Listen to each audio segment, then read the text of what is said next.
If you're based in the UK, chances are you've heard about the new budgets that have just dropped today. As we are speaking, what that really means for you likely changes based on your situations and your occupation and just what your day-to-day life looks like. But there are a lot of small changes that are set to quietly add up by 2029 to 26 billion in new tax.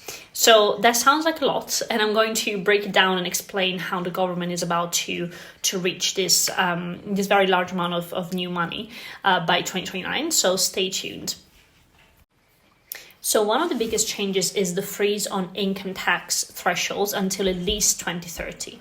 So that means that as your salary grows with inflation, which we always hope, and that's the bare minimum, more of it gets taxed at higher rates, even if you don't feel any richer.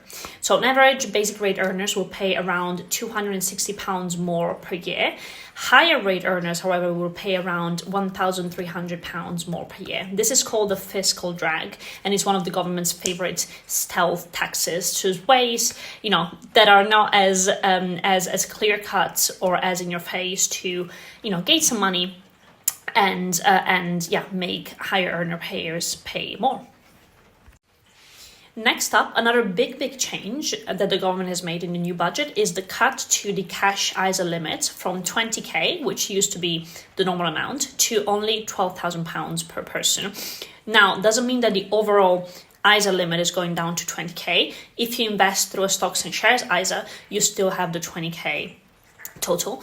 And this is a clear way for the government to incentivize more people to invest rather than just store their money in cash ISAs instead.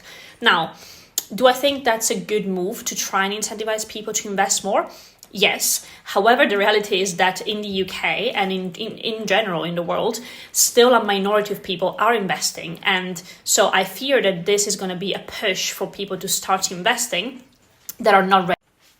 Another change that impacts pension schemes specifically, and is going to impact harder any higher earners, anyone that is trying to stay below the 100k threshold, is that from 2029, only the first £2,000 of salary sacrifice pension will be free of the national insurance tax.